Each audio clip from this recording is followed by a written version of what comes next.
তুমি নির্মল কর মঙ্গল করে মলিন মর্ম মুছায়ে।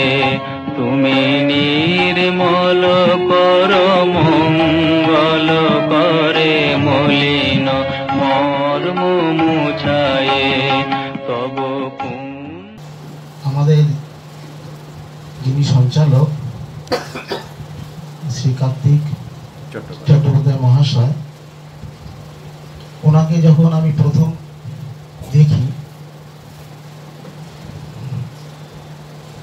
আমাদের রাজ্যের প্রাক্তন যে মুখ্যমন্ত্রী জ্যোতি বসু, ওনার আত্মসহায়ক ছিলেন জয়কৃষ্ণ ঘোষ, ওনারই দাদা মেজদা শ্রী হরেকৃষ্ণ ঘোষ, বিডি হল ওনার বাড়ি। 1988-89 সাল সম্ভবত, আমি ছোট তখন।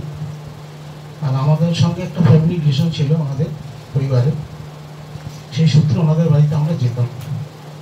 তো ওনার বাড়ির দোতলাতে একটি রুম ছিল, সেখানে বিভিন্ন ধরনের লোক আসতেন, বিভিন্ন সমাজের প্রতিষ্ঠিত লোকরা আসতেন। আর হরেকৃষ্ণ ঘোষ নিজেও খুব সোশ্যাল করতেন এবং সল্টলেকের উন্নয়নের যে প্রথম ধাপে ওনারও অগ্রণী ভূমিকা ছিল। যখন নোটিফাইড এরিয়া অথরিটি ছিল, তাতে উনি মেম্বারশিপ ছিলেন, চেয়ারম্যান ছিলেন। এবং ওই দিন সকাল 10টা সাড়ে 10টা হবে, তো আমরা গেছি ওনার বাড়িতে। তখন দেখি আমরা হরেকৃষ্ণ ঘোষকে কাকা বলে ডাকতাম, যেহেতু আমার বাবাকে উনি দাদা বলতেন, তাই আমরা কাকা বলে ডাকতাম। তাই আমি এখন যেহেতু ওনার বন্ধু ছিলেন, ওনাকে আমাকে কাকা বলেই সম্বোধন করতে হবে।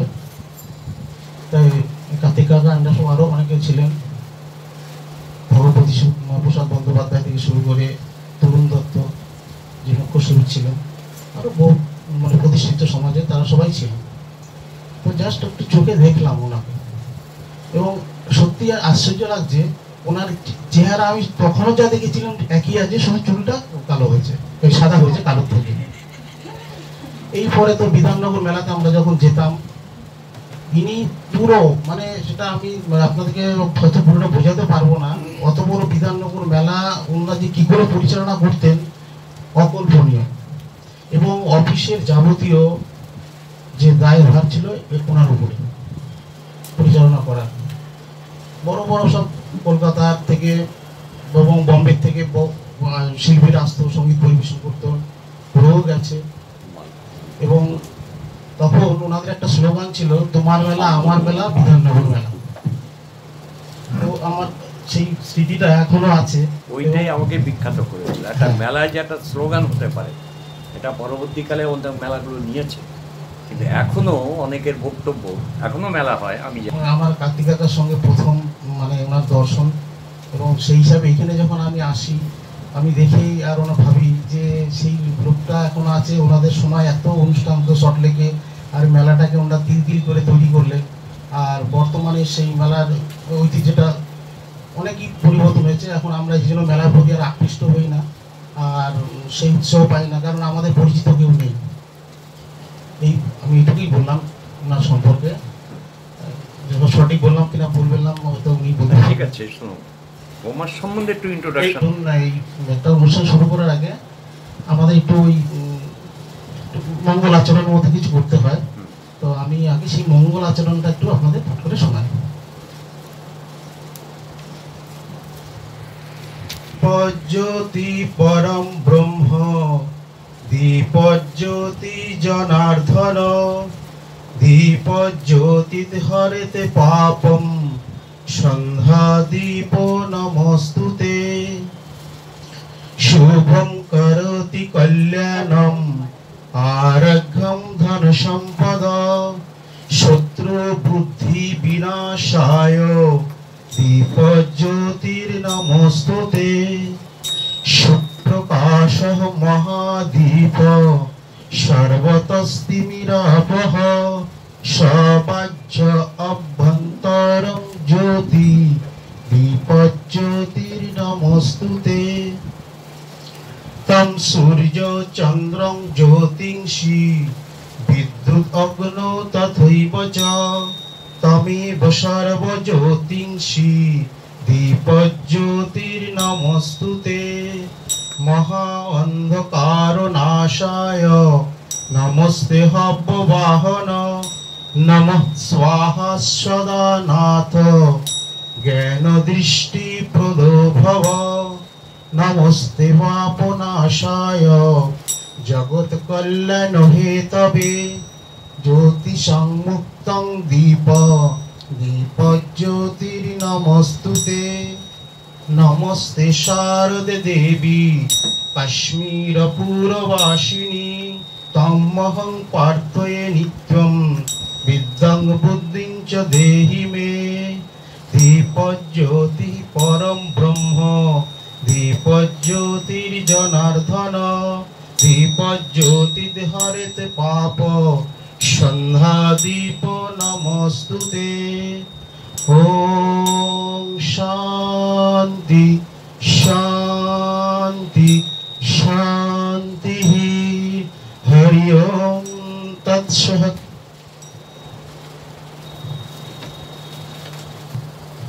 महासाधक तारापीठ महाश्मशाনের শ্রী মামাখ্যাপা আমাদের এই সনাতন ভারতবর্ষে যুগে যুগে বহু সাধক জন্মিয়েছেন, কিন্তু আমরা তাদের সবার কোনো নথি কোনো জীবনী খুঁজে পাচ্ছি না, পাইওনি, হয়তো আগামী দিনে পাবো। কারণ তখন কোনো প্রচার ছিল না, কোনো ব্যবস্থা ছিল না যে তাদের থেকে আমরা সেই সময় জিনিসগুলো আজকে আমরা আমাদের মতো করে জানতে পারবো, লোককে বলতে পারবো, আগামী প্রজন্মকে কিছু শেখাতে পারবো।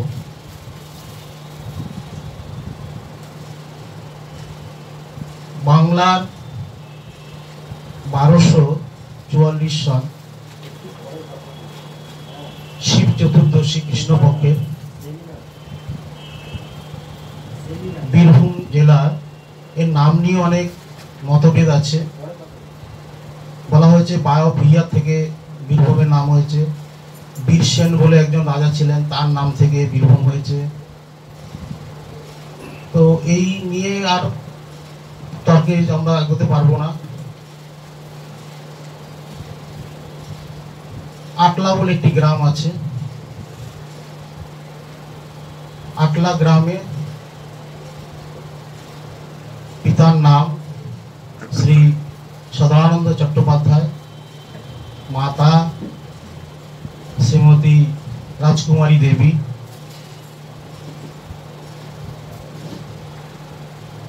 মামা খ্যাপা পরে হলেন, ওনার শুরুতে যে নাম ছিল বামাচরণ। উনি ছিলেন প্রথম সন্তান, তারপর ওনার একটি বোন হয়, তার নাম ছিল জয়কালী, এবং ওনার আরেকটি কনিষ্ঠ ভ্রাতা ছিলেন, তার নাম হচ্ছে রামচন্দ্র।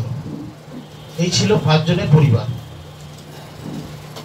বাবার কিছু সামান্য জমি জায়গা ছিল, উপার্জন বলতে ছিল পূজা অর্চনা করা, এইভাবে জীবনযাপন চলত ওনাদের। মামা যখন আস্তে আস্তে বড় হচ্ছেন, ছোট থেকেই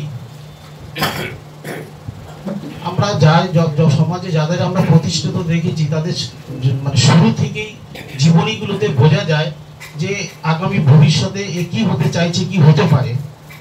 সেটা আজকে বামাখ্যাপা বলো, যে কোনো আমরা আপনার বিজ্ঞানী বলুন, খেলোয়াড় বলুন, যারই প্রতিভাটা দেখবেন সব ঠিক ছোট থেকেই যেন ওটা বেড়ে ওঠে।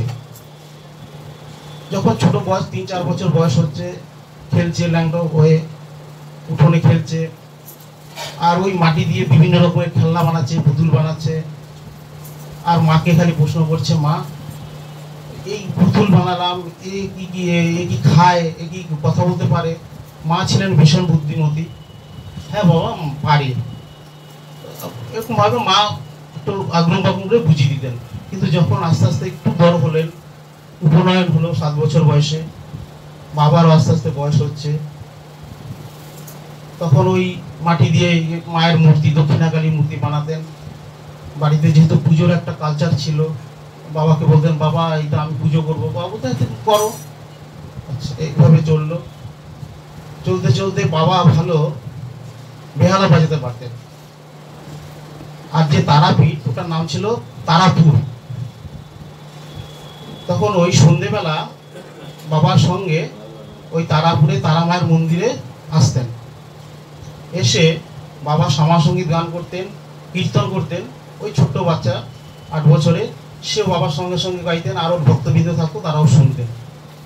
এবং মাঝে মাঝে ওই ভক্তবৃন্দ থেকে কেউ বলতো চেহারাটা বেশ গোলগার, নাদু সন্তোষ, ওই কৃষ্ণ সাজাবো আমরা। তো ওই কৃষ্ণের মধ্যে সাজিয়ে পালা কীর্তনের মতো এইসব হতো। এসব করতে যাতে বাবার সঙ্গে যেতেন সন্ধ্যের সময়। মাঝে মাঝে গুনগুন করে গানও করতেন, বাবাও গান করছে, ছেলেও গান করছে। আবার যখন ওই তারাপীঠের মন্দির থেকে আপনাদের নিজের বাসভূমিতে আসতেন, তখন বাবাকে খালি প্রশ্ন করতেন, আচ্ছা বাবা ওই যে তারা মা আছে, তা আমাকে এত খেতে দেয়, মা কি খায়? হ্যাঁ বাবা খায়। কি খায়? না ও মা উপর থেকে ঠিক খেয়ে নেয়। মা যদি খেত তাহলে আমরা কি সবটা খেলি, তাহলে আমরা কি খেতাম বলো বাবা? প্রশ্ন যা করছেন উত্তর হচ্ছে না, বুঝতে পারছে ভেতরে। আচ্ছা বাবা তাহলে মা কেন নেমে কথা বলে না সবার সঙ্গে? না বাবা ওরা সব জায়গায় আছে, সবার সঙ্গে আছে, ওইভাবে আসে না। এটা করতে গেলে খুব বড় সাধনা করতে হয়, তাকে ডাকতে হয়, তখন তার সঙ্গে কথা বলা যায়। তখন কিছুটা উপলব্ধি আসছে, ধীরে ধীরে আসছে যাচ্ছে। এবার বাবার বয়স হচ্ছে, বোন বড় হচ্ছে, ভাইও আস্তে আস্তে বড় হচ্ছে। এবার পাশের গ্রামে পড়াশুনো তো কিছু শিখতে পারছে না। বাবা ভাবছে ছেলে তো আমার পড়াশুনো কিছু হচ্ছে না। পাশের গ্রামে এক পণ্ডিত মশাইকে, বাবারই পরিচিত, তাকে গিয়ে বললেন যে আমার এই ছেলেটি একটু অমনোযোগী, পড়াশুনোর একটু আপনাকে ধরে বেঁধে পড়াতে হবে। বলে হ্যাঁ পাঠিয়ে দেবেন, আমি ওকে ঠিক আমি শিখিয়ে দেবো। তো তালপাতার নিয়ে গেছে, তখন তো তালপাতার ইসে লেখা হতো। নিয়ে গিয়ে বলছে বাবা এখানে তুমি বসো, আরো 5 জন আছে, ওরাও লিখছে, তুমিও লেখো, আর আমি একটু ঠাকুর ঘরে গিয়ে ঠাকুর পুজো করে আসি। পণ্ডিত মহাশয় পড়ার যা উপচার সব দিয়ে দিয়ে ঠাকুর ঘরে পুজো করতে গেছে। এসে সবাই দেখাচ্ছে কি কি লিখেছে। দেখছে ও কিচ্ছু লেখেনি, স্বরবর্ণ কিচ্ছু লেখেনি, শুধু লিখেছে জয় তারা জয় তারা জয় তারা। তখন উনি বুঝলেন যে এই ছেলেকে শেখানো যাবে না। আবার ওনার বাবাকে গিয়ে বললেন যে সর্বানন্দ বাবু, ছেলেকে কিন্তু শেখানো যাবে না, ছেলে অন্য জিনিস হয়ে যাবে, ছেলে অন্য জিনিস ঢুকে গেছে, ব্যাস গেল পড়াশোনা। বাবা তখন বললো বাবা তাহলে তুমি পুজো আসায় চলো যজমান বাড়িতে, তোমাকে একটু কিছু আমার সঙ্গে যাও, কিছু সাহায্য করবে, তুমি যজমানিটাও শিখবে। সেও 2 দিন গেল, 3 দিন আর গেল না। এদিকে তারাপীঠে সন্ধ্যের পরে যাচ্ছে আসছে, গান হচ্ছে, ওখানকার লোকজনের সঙ্গে ওই শিশুর বালকেরও ভালো লাগছে, তাদেরকেও একে ভালো লাগছে। তো এবার বাবা মারা গেলেন। তখন মা বললেন বাবা তো এবার তো তোমাকে বড় ছেলে, তোমাকে তো সংসার দায় দায়িত্ব নিতে হবে, আপনার কি করে খাবো বলো? তখন বললো হ্যাঁ মা কিছু তো করতে হয়, সেটা তো বুঝতে পারছি, সংসার নিলে আমাদের চলবে কি করে? তখন মাকে বলছে মা এই যে তারা মা আছে, তারা মা মানে আমাদের এত দুঃখ কষ্ট সে কি করে দেখছে বলো তো? বলছে হ্যাঁ বাবা মা দেখছে, কিন্তু মাকে তো ডাকতে হবে, মা ওইভাবে কাউকে দেবে না। তখন একজনের বাড়িতে, ব্রাহ্মণ বাড়িতে একটা কাজের সন্ধান হলো। কি? নিত্য পুজো হবে, পুরোহিত মশাই সহকারী থাকবে, পুজোর পরে বাসন টাসনগুলো মেজে দেবে, ফুল টুলগুলো যে বাগানে আছে তুলে ফুলের সাজিয়ে দেবে, চন্দন ঘষে দেবে, এইটা হচ্ছে কাজ। তার বিনিময়ে কি দেবে? একবারে খাবার দেবে, এই হলো শর্ত, আর সামান্য 2 আনা 4 আনা পয়সা দেবে। সেই শুরু করলো। কিন্তু ফুলের সাজি নিয়ে বাগানে গিয়ে সে ফুল তুলবে কি? সে তারা মায়ের গান করছে, তারা মায়ের জয় তারা করছে। এবার যিনি ওনাকে এই কাজের জন্য অংশ করেছিলেন, সেই রাজা মহাশয়, যে জমিদার বাড়ি, তার কাছে খবর গেল যে মামাচরণ কিন্তু কাজকর্ম কিছু করছে না।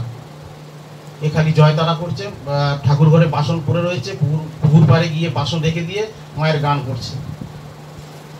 জমিদার মহাশয় খুব বিচক্ষণ ছিলেন, উনি বললেন না, ওকে আরেকবার রাখা হোক, ওকে আরেকটু সুযোগ দেওয়া হোক। তাহলে একটা কাজ করা হোক, ও যখন এই কাজগুলো এরকম করছে, ওকে রান্নার ঘরে দেওয়া হোক, ও রান্নার কাজটা করুক, ভোগ রান্না করুক।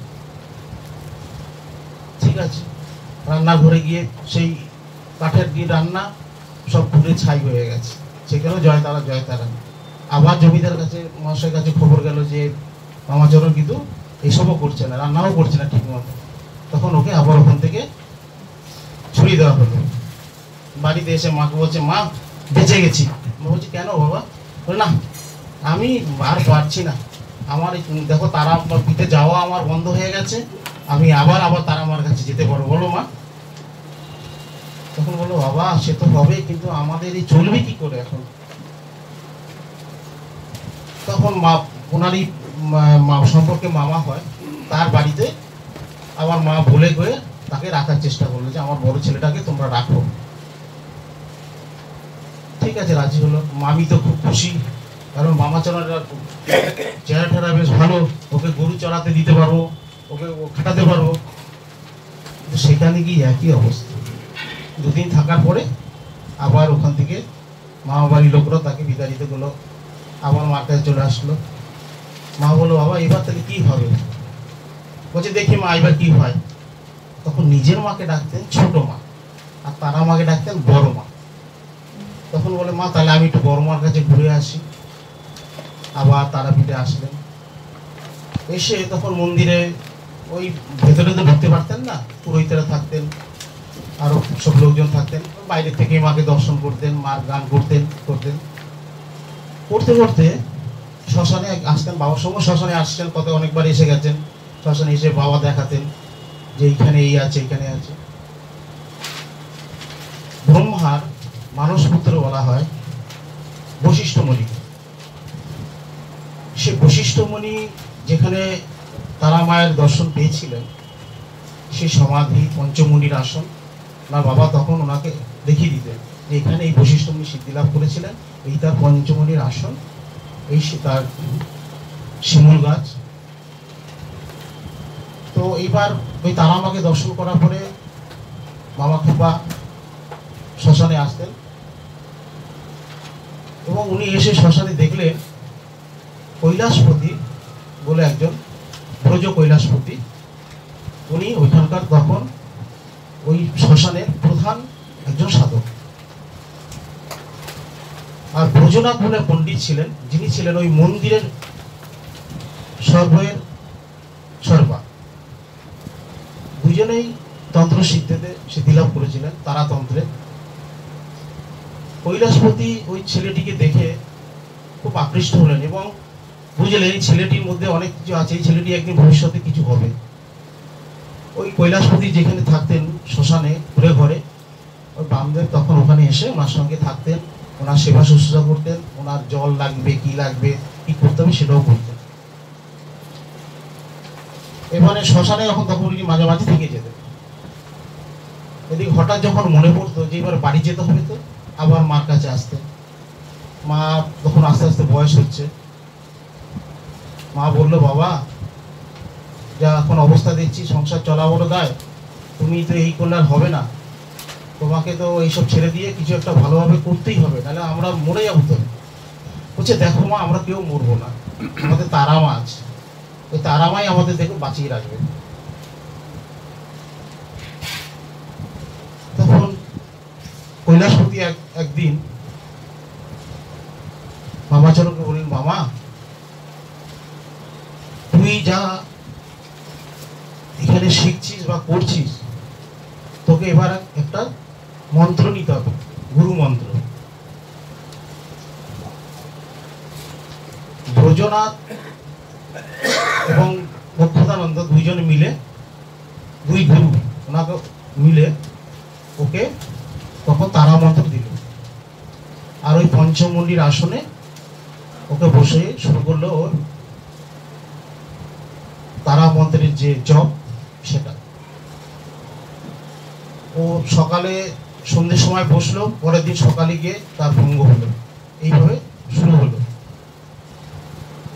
একবার কৈলাসপতি মুখ্যদানন্দ কাশিতে যাবে, তখন বামাচরণ বলল যে আপনাদের সঙ্গে আমিও যাব। বলে তুই যাবি, ঠিক আছে চল। কাশী ধামে গেল। অন্য দুইজন যেভাবে ছিল একটু সাজা গোছানো, ওর তো বস্ত্র বলতে কিছু নেই, খালি গায়ে মাটি শ্মশানের ছাই ভস্য মাখা, একটু ল্যাঙ্গট পরা। বললো ওই পাঁচজন যেখানে ওখানে আছে, ওখানকার যারা আরো কাশী ধামে যারা আরো থাকে সাধারণ লোক, মানে পুরোহিত তারাও, তাদের সঙ্গে ওকে দিল। অন্য দুইজন আলাদা রইল। এবার এরকম খেতে দিয়েছে, সব পুরোহিত মশাইরা বসে খাচ্ছেন। তার সবাই যে যিনি খেতে দিচ্ছেন তারা খেতে দেওয়ার সময় সবাই জিজ্ঞাসা করছেন কে কোথায় থাকেন, কি নাম, আপনারা কি করেন। তখন খেতে দিতে যখন মামা খাবার কাছে গেছে, তখন বলছে আপনার নাম জয় তারা, আপনি কোথা থেকে এসেছেন? জয় তারা। উত্তর পেলেন না। কৈলাসপতি মুখ্যানন্দ কানে সেই কথা গেল, খুব রেগে গেলেন। এসে তো তার উপরে খুব চটপাট, তুমি আমাদেরকে তো অপমান করে দিলে, তোমাকে জিজ্ঞাসা করছি তুমি কোথা থেকে এসছো, তোমার নাম কি, তুমি শুধু জয় তারা বলে দিয়েছো। না, খুব অন্যায় করেছো, অপমান করেছো তুমি। চুপচাপ শুনে, উত্তর দিত না, কোনো কথার উত্তর নেই তার কাছে, শুধু চুপচাপ শুনে যাওয়া।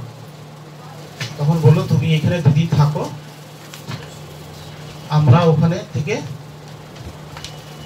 আরো 2-3টে জায়গায় ঘুরতে যাচ্ছি, মানে তীর্থ দর্শনে যাব, তারপরে তোমাকে আবার আমরা নিয়ে যাব। বলে ঠিক আছে। 2 দিন গেল। একে তো খাওয়ার কেউ দেবে না, কেন ও তো বলেনি কিছু, নিজের নাম পরিচয় কিছু দেয়নি, সবাই পাগল ধরে নিয়েছে। বসে আছে 2 দিন বলো। আর ওইদিকে যখন উনি এসছিলেন কাশীধামে, আসার সময় তারা মার কাছে গেছে, মা আমি কাশীধামে যাচ্ছি। তখন মা খুশি হননি, তারা মা খুশি হননি যে ওর যাওয়াটা, আসলে ও কাশীধামে যাচ্ছে এটা ভালো লাগছিল না ওনার। তাও জোর করে, না মা আমি ঘুরে আসবো, আমার কষ্ট হবে না, ঠিক আমি এসে যাব। এবার সেটা ওনার অনেকক্ষণ মনে পড়ে গেল যে আমি মা তো আমাকে বারণ করেছিল, তারা মা, আমি তো চলে আসলাম। আর ওনাদেরও খবর নেই 2 গুরুর। উনি এইবার জয় তারা বলে হাঁটা শুরু করলেন এই তারাপীঠের উদ্দেশ্যে, কাশী ধাম থেকে। হাঁটতে হাঁটতে হাঁটতে মাঠের ভেতর দিয়ে, বাগানের ভেতর দিয়ে, ক্লান্ত শরীর, ক্ষুধার্ত শরীর, একটি গাছের তলায় বিশ্রাম নিচ্ছে। হঠাৎ একটি মেয়ে এসে বললো, বাবা কোথা থেকে এসছো? যে মা আমি এরকম তারাপীঠে থাকি, আমি কাশীধাম এসেছিলাম আমার গুরুদের সঙ্গে, তারা তো আরেক জায়গায় গেছেন, আমি এখন আর এখানে খেতে পাইনি, আমি আজকে 3 দিন উপবাস, আমি এখন তারাপীঠে যেতে চাই, আমি কি করে যাব? তখন উনি ওনার ওই আঁচলে কিছু মুড়ি ছিল সেটা দিলেন, খেয়ে বলছে তুমি বাবা এখান দিয়ে এগিয়ে যাও, দেখো সোজা যেতে যেতে তুমি তারাপীঠ পৌঁছে যাবে। মায়ের কি লীলা, তারাপীঠ এসে পৌঁছে গেলেন। এসেই প্রথমে তারা আমার কাছে খুব বলছে, মা আমি তোমাকে না বলে অনুমতি তুমি না দাওনি, তাও আমি জোর করে গিয়েছিলাম, খুব কষ্ট পেয়েছি, আমি আর যাবো না তোমাকে ছেড়ে, মা আমি আর যাবো না। রইল। গুরুদেবরা ফিরে আসলেন, তুমি কি করে আসলে? বলে কেন আমি চলে আসছি এরকম হেঁটে হেঁটে। সেটা কি করে সম্ভব হলো? গুরু দুজনে বুঝলেন আমাদের মহাগুরু উনি হয়ে গেছে, অর্থাৎ আমাকে আমরা কি শেখাবো, আমাদের চেয়ে অনেক বড় উঠে গেছে। গেল, মা মারা গেলেন। ভাই এসে খবর দিল তারাপীঠে, দাদা মা মারা গেছেন, তোমাকে তো আসতে হবে। বলে হ্যাঁ আমি যাব, মা মারা গেলেন, ছোট মা মারা গেলেন, ঠিক আছে আমি যাবো। গেলেন। বাড়িতে গিয়ে ভাইয়ের সঙ্গে, প্রতিবেশী যাদের সঙ্গে ছিল তাদের সবার সঙ্গে আলোচনা করলেন, মায়ের শ্রাদ্ধ শান্তি কী করতে হবে। যা যা করতে হবে সব হলো। ভাই বললেন, দাদা আমাদের তো কিছু নেই, কানা করি কি করে এর এই করবো আমরা পারলৌকিক ক্রিয়া। বলি তুমি কোনো চিন্তা করো না, সেই আমার তারা আছে, সব হয়ে যাবে। তুমি যেহেতু গ্রামে সব লোকের নিমন্ত্রণ করো, কেউ যেন বাদ না যায়। তখনকার সময় ছিল খেতেও আবার নিয়ে যেত, ব্রাহ্মণরা খাবে এবং পুটলি বেঁধে নিয়ে যাবে, বাড়িতে লোকজন খাবে, রাত্রে খাবে। তো তখন সব তো আয়োজন হলো, শুরু হয়েছে কাজ। খাওয়ার সময় তখন দিনের বেলা খাওয়াতে হতো, খাওয়াটা মানে ভোজনটা দিনের বেলা হতো। তখন সব এসে খেতে হবে, চেঁচামেচি শুরু হয়েছে, আরে খাবার তো লোকজন তো এসে, কিন্তু খাবার কোথায়? ভাই তো শুধু রাস্তা, ভাই তো চিন্তা করছে যে কি হোক, খাবার তো নেই, শুধু রাস্তার দিকে তাকাচ্ছে, দাদারও দেখা নেই। তখন দেখছে দাদা সব লোকজনের মাথায় খাবার নিয়ে প্রবেশ করলো, ফল মিষ্টি যাবতীয় খাবার জিনিস, ব্রাহ্মণদের যা যা খাওয়ানো হবে, প্রতিবেশী সমস্ত জিনিস সব নিয়ে আসছে দাদা। সব মাথা থেকে নামা ঝুড়ি দিয়ে সবাই খাও, সব আনন্দ করে খেলো। মায়ের কাজ সম্পূর্ণ হলো। ভাইকে বললো, ভাই তাহলে এবার আমি আবার যাই, তুমি এবার থাকো, আবার তারাপীঠে আসলেন। এসে তারা মায়ের জন্য সমাধি তার হলো, ভক্ত শিষ্য ওখানে তারা ওনার আস্তে আস্তে বাড়তে থাকলো। তখন তারা মায়ের যে মন্দির, সেই মন্দিরের যাদের বংশধরা ছিল নাটোরের রানী ছিলেন। আর যেহেতু উনি তখন উন্মাদ পাগল মানে এনাদের সাধকদের 3-4টে চরিত্র থাকে। একটা হচ্ছে বাচ্চাদের মতো তাদের মন থাকে, একটা হচ্ছে উন্মাদ থাকবে তারা, আর একটা হচ্ছে তারা খুব জিদি হয়। তো ওনার যখন আস্তে আস্তে বয়স বাড়ছে, তখন ওনার উন্মাদ মানে এখানে হচ্ছে তারা মায়ের প্রতি যে আকৃষ্ট যে সাধনা, সেটা ওনার মধ্যে প্রখর হয়ে গেছে। তখন তারা মন্দিরের যারা আশপাশে আছেন, মন্দিরে যারা নিত্য পুজো করেন পুরোহিত মশাই, মন্দিরের ভেতরে আর ওনাকে প্রবেশ করতে দেয় না।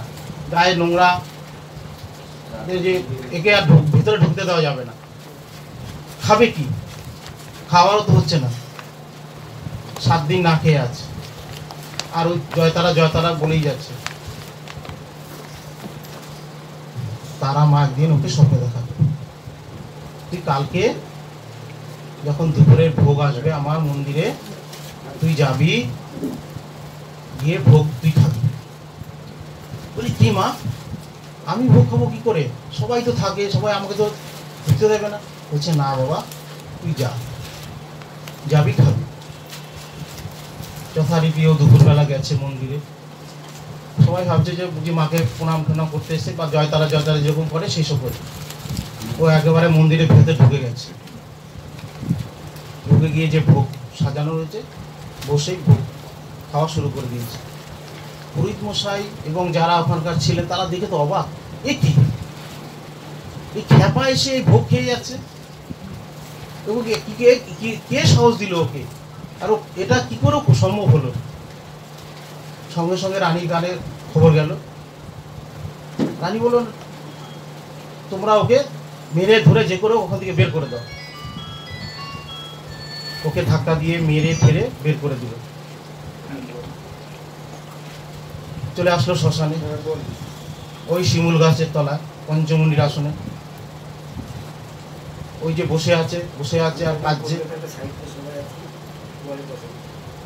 ওই ঘন জঙ্গল, সাপ, ব্যাং, ভাগ, ভাল্লুক সব ঘুরে বেড়াচ্ছে, আওয়াজ আসছে বিকট, গাছের কর্মর আওয়াজ হচ্ছে, ঘন অন্ধকার, সূর্যের আলো পড়ে না। রাত হলো,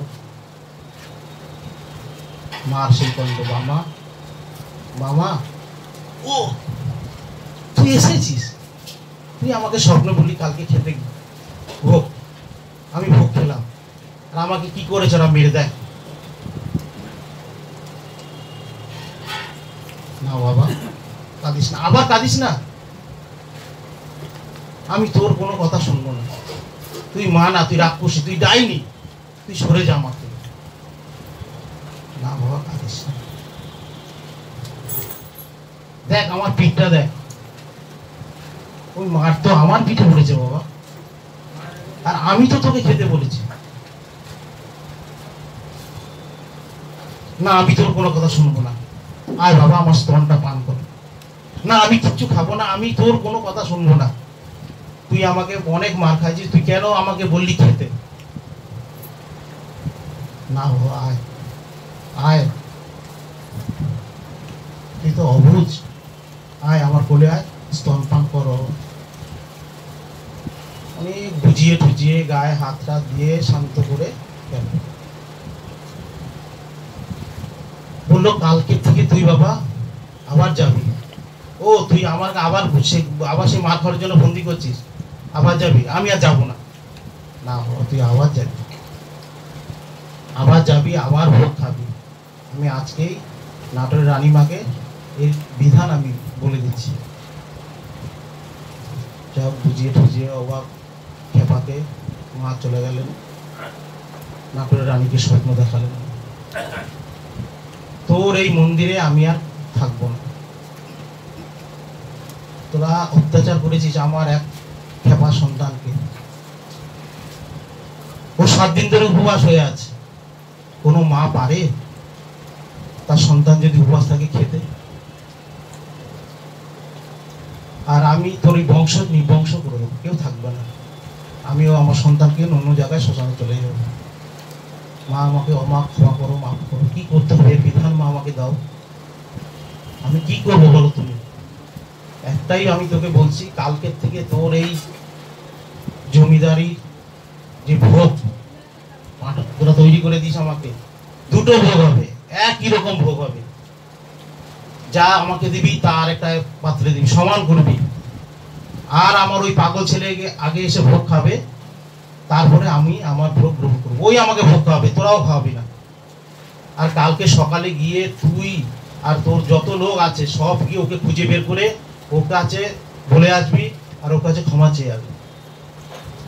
রানী নিদ্রা ভঙ্গ, রানী আর ঘুম হচ্ছে না, ভোর হতে না হতে তার রাজপুরের সমস্ত সব হয়ে হুল্লার পড়ে গেল।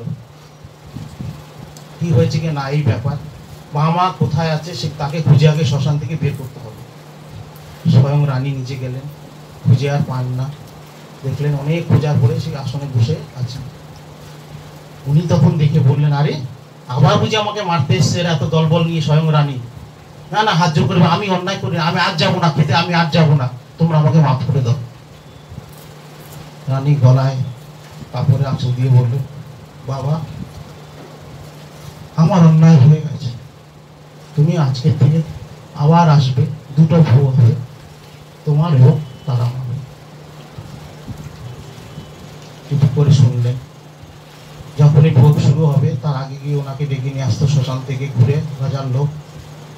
স্বয়ং ঘরে গিয়ে ওই পাগলের মতো খাওয়া, মাটির বসেই চিড়িয়ে চিটিয়ে খাওয়া, একদিকে নিজে খাচ্ছে একদিকে মাকে ছুঁড়ে ছুঁড়ে খাওয়াচ্ছে। মা তাতেই খুশি, মা গ্রহণ করলেন।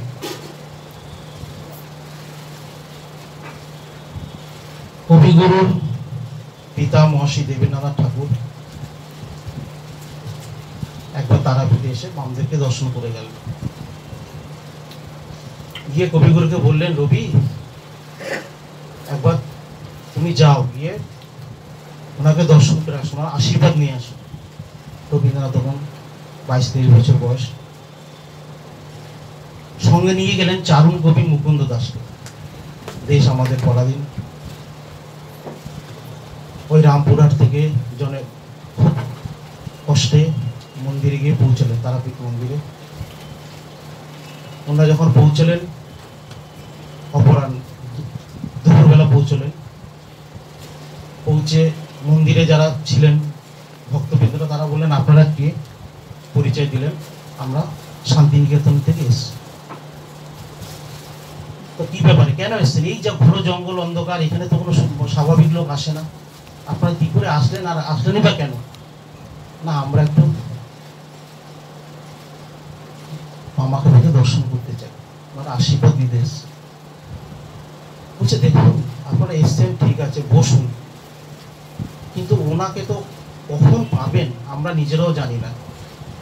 উনি এই যে সকালে বেরিয়েছেন, কোথায় কখন যাবেন, কোথায় কি করছেন, কোথায় ধ্যানে বসে আছেন, ওনার কোথায় সমাধি হয়ে আছে, উনি কোন শ্মশানে কোথায় আছেন আমরা কিচ্ছু জানি না। তবে হ্যাঁ, একটা শর্ত আছে, উনি সন্ধ্যের সময় কিন্তু একবার মার কাছে আসবেন।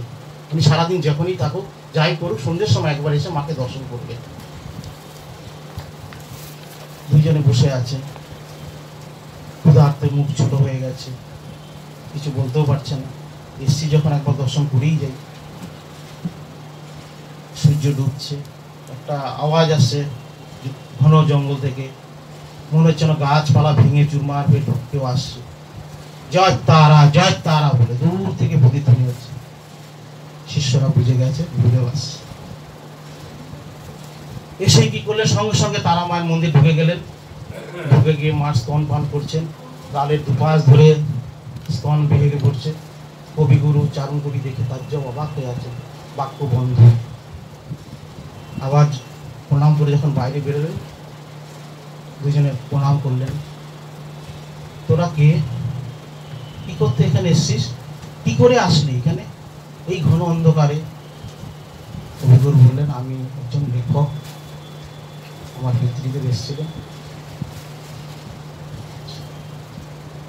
চারণ কবিকে বললেন, তুই কি করতে এসছিস?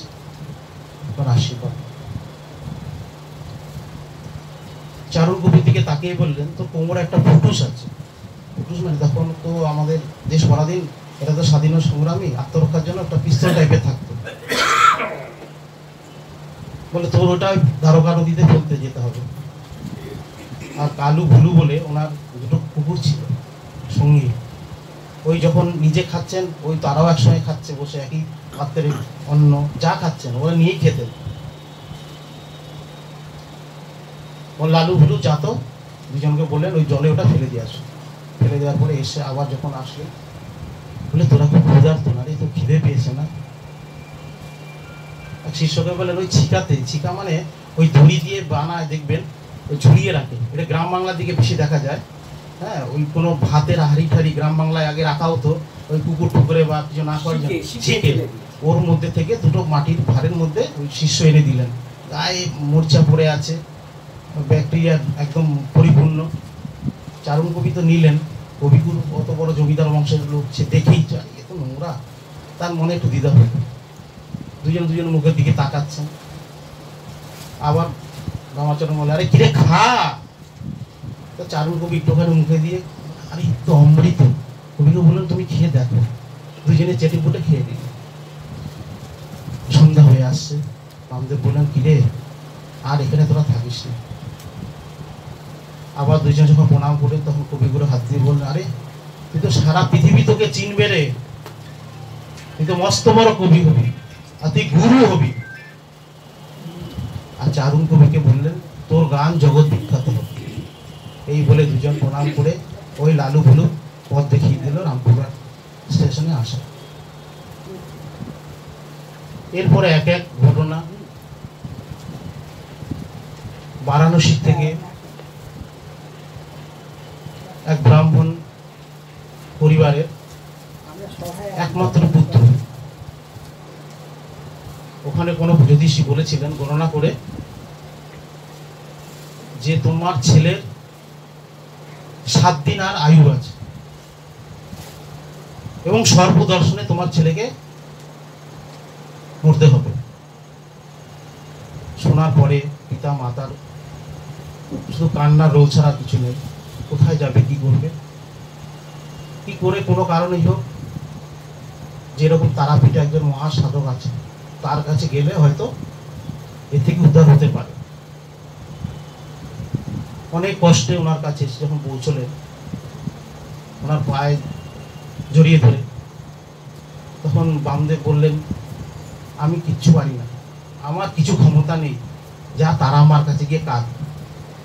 তোরা যখন পাপ করিস, অন্যায় করিস, তখন তোদের মনে থাকে না? পাপ করিস কেন, অন্যায় করিস কেন?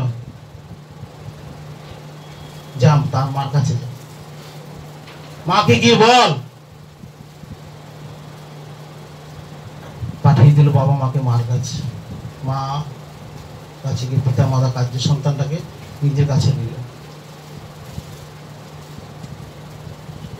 নিয়ে সন্ধ্যে হলো, সন্তানকে নিয়ে বললো চল আমার সঙ্গে বেটা। শ্মশানে নিয়ে আসলেন, তিনি একটা বাউন্ডারি দিয়ে দিলেন, বন্ধনা করলেন, বলে এর মধ্যে বসে থাক, দেখবি চারিদিকে অনেক আওয়াজ আসবে, ভাগ ভাল্লুক অনেক অনেক কিছু আসবে, তুই শুধু চোখ বুলে জয় তারা করতে থাকবি, আর তোর পাশেই আমি থাকবো ওই শিমুল গাছের তলায়। যখন সকাল হবে তখন আমি আবার তোকে তুলে নেব। শিষ্যদের বলে গেলেন, সকাল হলে শিমুল গাছের তলায় ওই তারা মায়ের যে ঘটের জল আছে নিয়ে আমার গায়ে একটু তোরা ছিটিয়ে দিস। গভীর রাত হলো, বিশাল এক সর্প তার রূপ ধরে আসলো, এসে তার ওই যে বাউন্ডারি আছে বাইরেই তার ফনাগ নিয়ে যত রকমের ক্রিয়া করা যায় করলো। পাশে বামদেব ছিলেন, তাকে সুবল দেওয়া হলো, সুবলটা তার গায়ে পড়ল। ভোর হলো, শিষ্যরা তো জানে যে গুরুদেবের এই আজকের কোনোটা আছে, কোনো বড় সমস্যা, জল নিয়ে যেতে বলেছে। এসে দেখলো বাচ্চাটি তখন জাগরিত হয়ে তাকিয়ে আছে, গুরুদেবের সর্বশরীর নীল বর্ণ। তারা মায়ের ঘটের জল ছিটালো, গুরুদেবের চোখ মিলল। গুরুদেব যখন এসে বাচ্চাটাকে চল আমার সঙ্গে আয়, এনে দেখে সেই মা বাবা তখন তারা মায়ের কাছে পড়ে রয়েছে। আসলে এই নে তোর ছেলেকে, আর তোর ছেলের ভয় নেই, যা।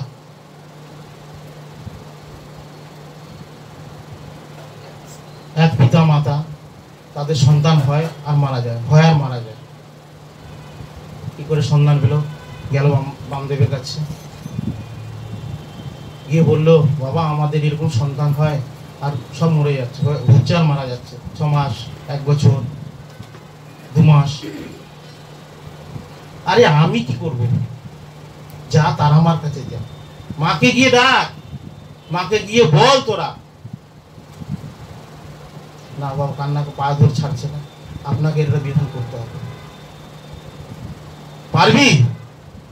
হ্যাঁ বাবা পারবো। তোর সন্তান হবে, 6 মাসের মধ্যে সন্তানকে আমার কাছে দিয়ে যেতে হবে, তখন তোদের কোনো অধিকার থাকবে না। পারবি? স্বামী স্ত্রী নিজেদের মুখে মুখে তাকাচ্ছে আর ভাবছে ঠিক আছে, যদি বাবাকে দিয়ে যায় না সন্ন্যাসী হলো, কিন্তু এসে তো আমরা দেখতে পারবো আমার সন্তানটা বেঁচে আছে। বাবার কাছে থাকলে তো ভালোই হবে, সে তো মরবে না। ঠিক আছে বাবা, দেখ তোরা কিন্তু আমাকে শর্ত দিয়ে গেলি তারা মার সামনে, 6 মাস পরে সন্তানকে এবার যা হবে আমাকে দিয়ে যাবি। সন্তান হলো, 6 মাস পরিপূর্ণ হলো, বাবার কাছে নিয়ে আসলো, বাবা এই যে আমার সন্তান। ও তোরা এসছিস, দে দে দে আমার সন্তানকে আমার কাছে দিয়ে দে, যা যা যা তোরা যা, তোরা যা। বাবা মা দুজনেই দেখছে, কি বলছে বাবা?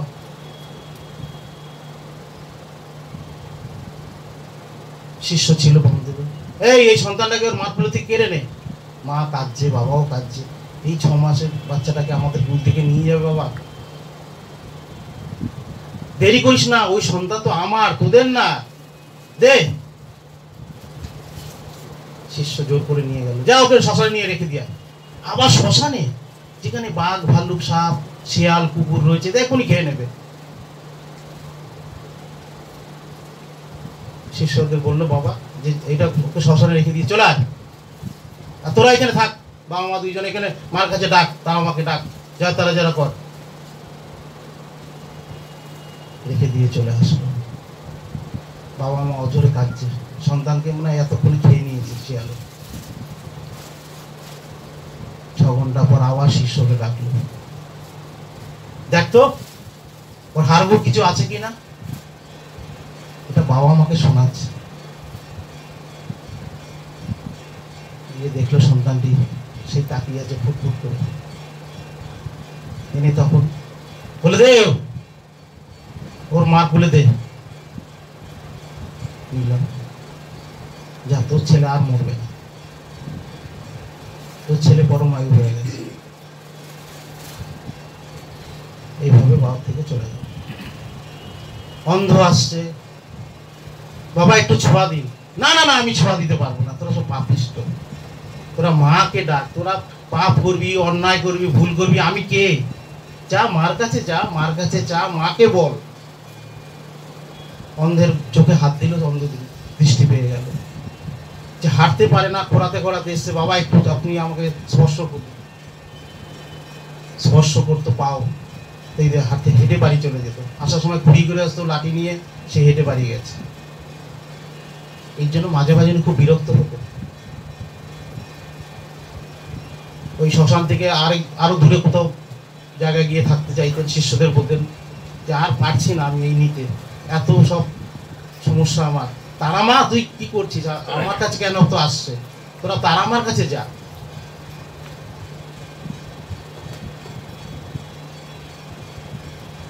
এইভাবে ওনার চললো। আস্তে আস্তে বয়স হচ্ছে। খগেন বলে ওনার একজন খুব ঘনিষ্ঠ ছিলেন, তিনি সুরা ওনাকে সবসময় দিতেন।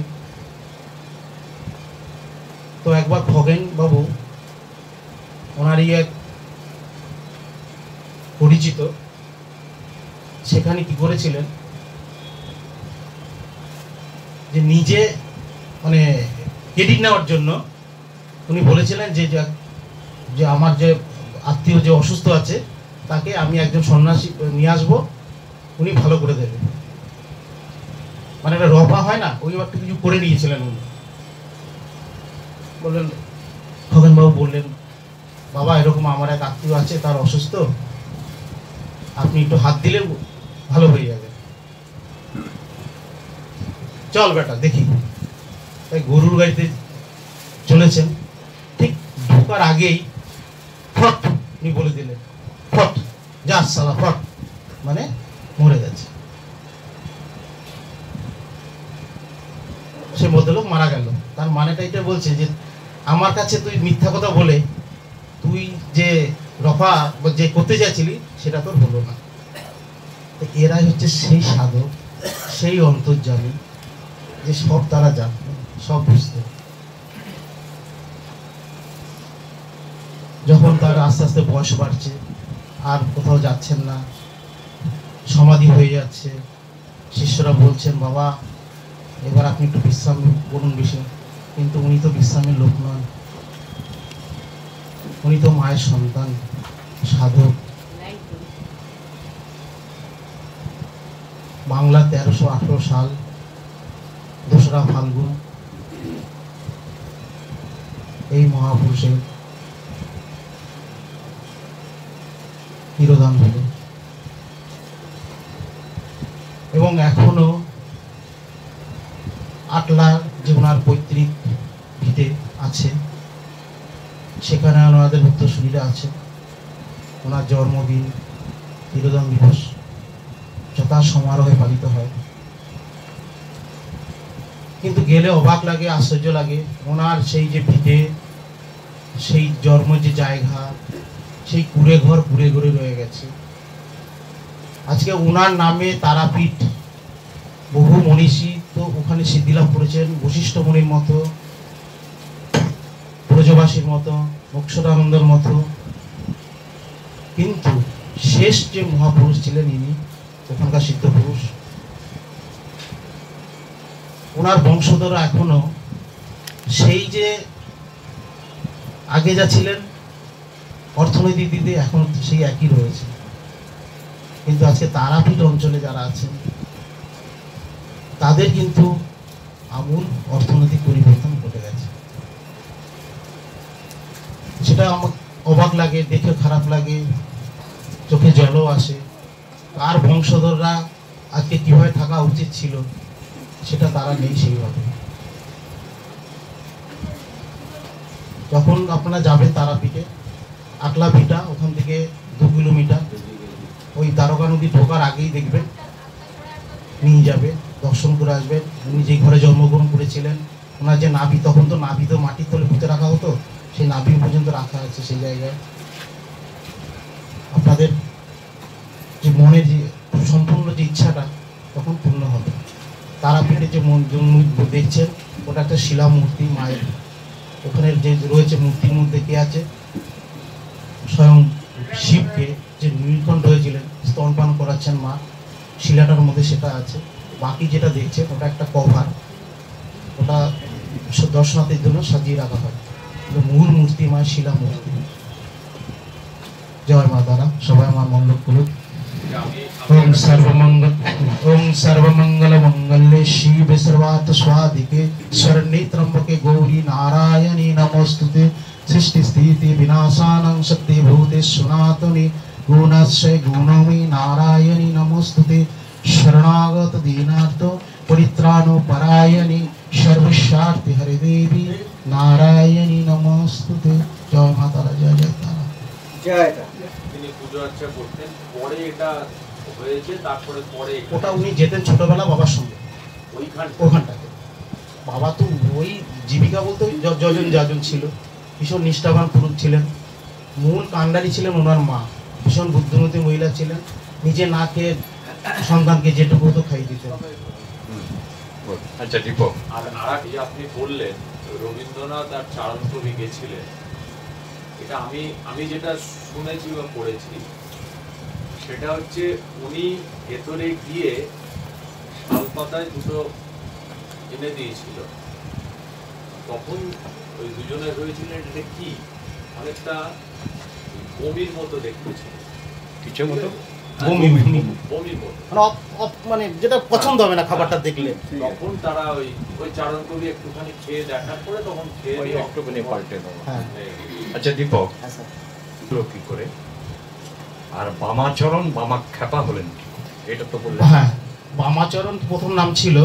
এবার যখন ওনার বয়সটা আস্তে আস্তে বাড়ছে, তখন ওই ওনাদের চরিত্রের মধ্যে ধরুন প্রথম হচ্ছে যে একটা শিশু সুলভ ব্যবহার ছিল।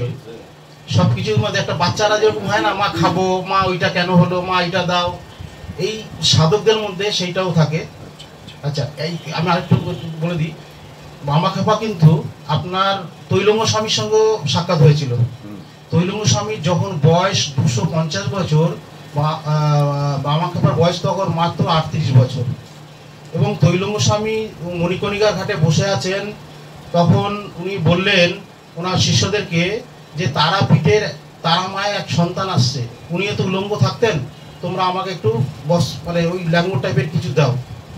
তখন উনি ওই ল্যাঙ্গুটা পড়লেন, এসে যখন বামদেব দাঁড়ালো ওনার সামনে, তখন ওনারা কিন্তু উভয়কেই, উনি বয়সে বড় সাধক, উনি বাচ্চা ছেলে সাধক, কিন্তু দুজন উভয়কে সম্মান দিতেন, উভয়কে ষষ্ঠাঙ্গে প্রণাম করলেন। বাহ,